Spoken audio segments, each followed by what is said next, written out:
3 وتر کی نیت سے آپ پڑھ رہے ہیں 2 رکعت، تب بھی اس 2 رکعتوں کے بعد کوئی بات چیت کرنی پڑے تو کر سکتے ہیں۔ 3 رکعتیں 1 2 3 بغیر تشہد کے 3 رکعتیں پڑھ کے تیسری میں پھر اتحیات اینڈ تک پڑھنا، ایک طریقہ یہ ہے۔ دوسرا کیا ہے، 2 رکعتیں پڑھ کے سلام پھیر کے پھر ایک اور رکعت پڑھ کے اس کو وتر بنانا۔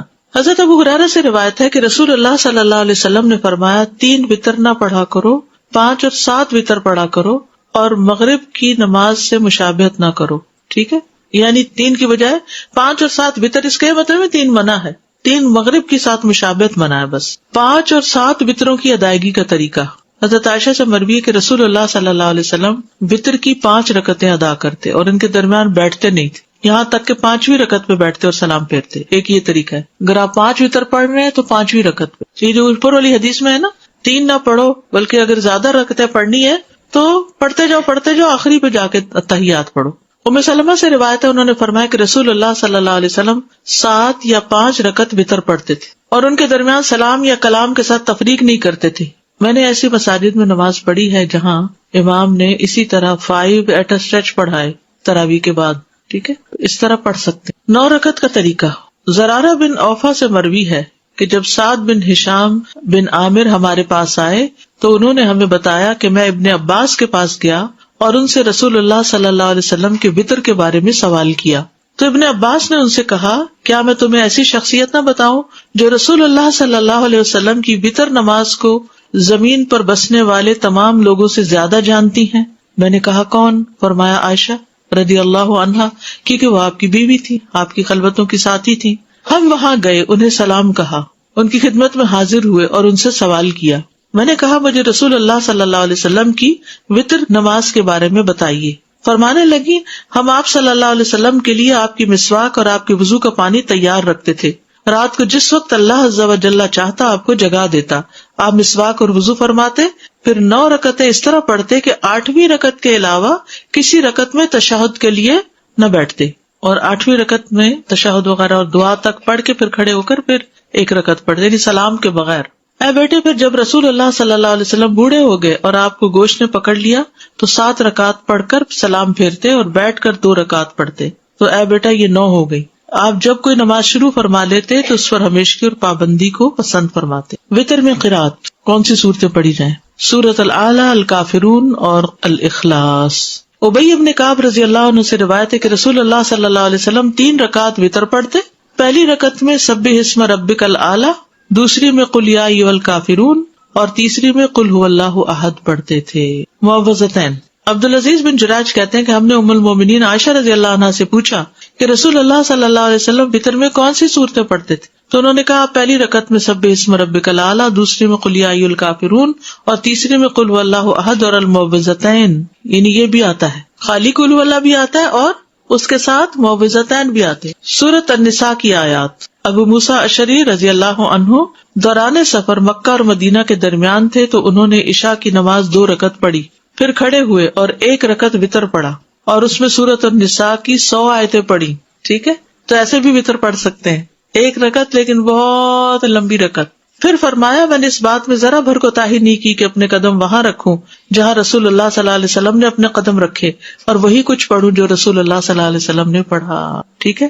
تو یہ سفر میں وتر پڑھنے کی دلیل بھی ہے اور لمبے وتر پڑھنے کی بھی، یعنی آپ اگر عشاء کے ساتھ وتر پڑھنا چاہتے ہیں تو سورۃ الاعلی اور کافرون اور اخلاص پڑھ کے ختم کر دیں، اور اگر آپ صبح تہجد کے وقت پڑھنا چاہتے ہیں تو 2 کر کے آپ الگ سے بھی 3 وتر پڑھ سکتے ہیں، اور آپ 8 رکعتیں ایٹ اسٹریچ پڑھ کے بیٹھ کے پھر 9ویں پہ بھی پڑھ سکتے ہیں، تو جو بھی آپ کو سوٹ کرتا ہو آپ کر سکتے ہیں۔ اب یہ ویرائٹی آپ کو فرض نمازوں میں نہیں ملے گی، یہ صرف وتر میں ہی ہے کیونکہ اس کے ساتھ نفل ہے۔ دعائے قنوت، رکوع سے پہلے دعا کرنا۔ ابی ابن کعب سے روایت ہے رسول اللہ صلی اللہ علیہ وسلم وتر پڑھتے تھے تو رکوع سے پہلے دعائے قنوت پڑھتے تھے، یعنی سورۃ فاتحہ پڑھی، سورت ملائی اور اس کے بعد دعائے قنوت پڑھی اور اس کے بعد رکوع میں گئے، پھر سجدے میں گئے، قیام میں ہی پڑھ لی۔ دعائے قنوت کے الفاظ۔ ابو حورا سے روایت ہے، انہوں نے کہا کہ حسن بن علی رضی اللہ عنہما نے بیان کیا کہ رسول اللہ صلی اللہ علیہ وسلم نے مجھے کچھ کلمات سکھائے جنہیں میں قنوت وتر میں کہا کروں۔ اللہم اہدنی فی من ہدیت وعافنی فی من عافیت وتولنی فی من تولیت وبارک لی فی ما اعطیت وقنی شر ما قضیت انک تقضی ولا یقضی علیک وانہ لا یذل من والیت ولا یعز من عادیت تبارکت ربنا وتعالیت. ایک اور دعا علی بن ابی طالب رضی اللہ عنہ سے مروی ہے کہ رسول اللہ صلی اللہ علیہ وسلم اپنے وتر کے آخر میں یہ کہا کرتے تھے: اللہم انی اعوذ برضاک من سخطک وبمعافاتک من عقوبتک واعوذ بک منک لا احصی ثناء علیک انت کما اثنیت علی نفسک. اور ایک اور دعا بھی جو پڑھتے ہیں: اللہم انا نستعینک ونستغفرک ونؤمن بک ونتوکل علیک ونثنی علیک الخیر ونشکرک ولا نکفرک ونخلع ونترک من یفجرک. اللہم ایاک نعبد ولک نصلی ونسجد والیک نسعی ونرجو رحمتک ونخشی عذابک ان عذابک بالکفار. وتر کی بعد کی دعا، وتر کے بعد کی دعا. ابی ابن کعب سے روایت ہے کہ رسول اللہ صلی اللہ علیہ وسلم 3 رکعت وتر پڑھتے، پھر جب فارغ ہوتے تو فراغت کے وقت 3 دفعہ سبحان الملک القدوس، پاک ہے بادشاہ نہایت مقدس سے، یعنی اللہ تعالیٰ کی تعریف بیان کرتے، یہ پڑھتے. آخری مرتبہ لمبا کر کے پڑھتے سبحان الملک القدوس سبحان الملک القدوس سبحان الملک القدوس، ایسے لمبا کر کے. جیسے عام نماز کے بعد ہم کیا پڑھتے سلام پھیر کے اللہ اکبر استغفر اللہ استغفر اللہ استغفر اللہم انت السلام. تو وتر کے بعد کیا پڑھتے سبحان الملک القدوس. وتر کے دیگر احکام: ایک رات میں ایک ہی وتر، ایک رات میں ایک وتر. قیس بن طلق سے مروی ہے، کہتے ہیں کہ طلق بن علی رضی اللہ عنہ رمضان میں ایک دن ہمارے پاس تشریف لائے اور ہمارے یہاں شام کی اور افطار کیا، پھر ہمیں اس رات نماز پڑھائی اور ہمیں وتر بھی پڑھائے. پھر اپنی مسجد کی طرف چلے گئے اور وہاں اپنے ساتھیوں کو نماز پڑھائی، اور جب وتر باقی رہے تو ایک شخص کو آگے کر دیا اور کہا اپنے ساتھیوں کو وتر پڑھاؤ، بے شک میں نے رسول اللہ صلی اللہ علیہ وسلم سے سنا ہے آپ فرماتے تھے ایک رات میں 2 وتر نہیں. ٹھیک ہے، ایک رات میں 2 دفعہ وتر نہیں. کیونکہ بعض اوقات لوگ سوال کرتے ہیں کہ اگر ہم وتر پڑھ کے سو گئے، اٹھے اور کچھ نفل پڑھنا چاہے تو کیا پڑھ سکتے ہیں؟ بالکل پڑھ سکتے. پھر اگلا سوال یہ پوچھتے ہیں کہ اس کے بعد پھر دوبارہ وتر پڑھیں گے؟ نہیں، دوبارہ وتر نہیں پڑھیں گے. ٹھیک ہے، جب رات کے پہلے حصے میں وتر پڑھ لیا جائے تو آخری حصے میں قیام کا طریقہ. سنت یہ ہے کہ جو رات کے اول حصے میں وتر پڑھ لے اور آخری رات میں قیام کرے، اسے چاہیے کہ اس کے لیے جتنا آسان ہو وہ وتر کے بغیر 2 رکعت کر کے پڑھتا جائے. ٹھیک ہے، یعنی آپ وتر پڑھ کے سو گئے تو اٹھے اور آپ کا دل چاہ رہا اب نفل پڑھنے کو، تو کوئی پابندی لاک نہیں لگ گیا کہ اب اس کو کھولا نہیں جا سکتا، آپ 2 رکعتیں پڑھتے رہیں. ابن باز کہتے ہیں جب آپ نے اول حصے میں وتر پڑھ لیا ہو، پھر اللہ آپ کے لیے آخری پہر میں قیام کرنا آسان کر دے تو اللہ آپ کو جتنی توفیق دے آپ 2 کر کے رکعت پڑھتے جائیں، لیکن وتر نہ پڑھیں. اگر کسی وجہ سے وتر رہ جائے تو اس کو ادا کرنے کا طریقہ. قضا کیسے ہوتی ہے وتر کی؟ اگر تو آپ کی اذان ہو رہی ہے اور اگر فجر نہیں شروع ہوئی تو آپ کیا کریں گے؟ وتر پڑھ لیں گے. لیکن اب کیا ہوا، وتر بھی گئے اور سنت بھی گئی اور آپ نے فرض پڑھ لیے کہ وقت تھوڑا تھا، تو اب آپ کیا کریں گے کہ بعد میں جب سورج نکلے گا تو سنت پڑھ لیجیے فجر کی اور اس کے ساتھ 2 رکعتیں پڑھ لیجیے، کیونکہ دن کی رکعت جو ہے وہ یعنی یہ وتر رات کے لیے تھا تو رات تو گزر گئی. تو ایک طریقہ یہ ہے کہ طاق کے ساتھ ایک اور ملا لیجیے. یہاں دیکھیے حضرت عائشہ سے روایت ہے کہ جب رسول اللہ صلی اللہ علیہ وسلم کی رات کی نماز بیماری یا کسی اور وجہ سے رہ جاتی ہو تو دن میں 12 رکعتیں پڑھتے، 13 یا 11 یا 9 نہیں پڑھتے تھے. سمجھ گئے؟ ابن عثیمین کہتے ہیں اگر وتر نہ پڑھا ہو اور فجر طلوع ہو جائے تو پھر وتر نہیں پڑھنا چاہیے، یعنی سنت وغیرہ. لیکن اگر آپ 3 رکعت وتر پڑھتے ہیں تو دن میں 4 رکعت کر کے پڑھ لیں، 5 پڑھتے ہیں تو 6 پڑھ لیں، یعنی جو آپ کی عادت ہے اس کے مطابق دن میں اس کو ایون نمبر کر لیں. کیونکہ نبی صلی اللہ علیہ وسلم کی جب رات کی نماز چھوٹ جاتی تو دن میں 12 رکعت ادا کرتے، یعنی 11 نہیں پڑھتے تھے، 12 پڑھتے تھے. ایک ہی وتر پڑھنا.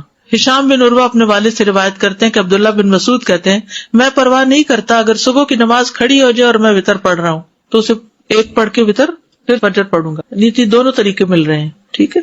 سفر میں سواری پر وتر پڑھنے کا جواز. ویسے تو صرف نفل پڑھ سکتے ہیں نا، تو وتر بھی پڑھ سکتے ہیں. ابن عمر رضی اللہ عنہ سے روایت، انہوں نے فرمایا نبی صلی اللہ علیہ وسلم سفر کے دوران رات کی نماز اپنی سواری پر اشارے سے پڑھتے تھے، یعنی نفل وغیرہ.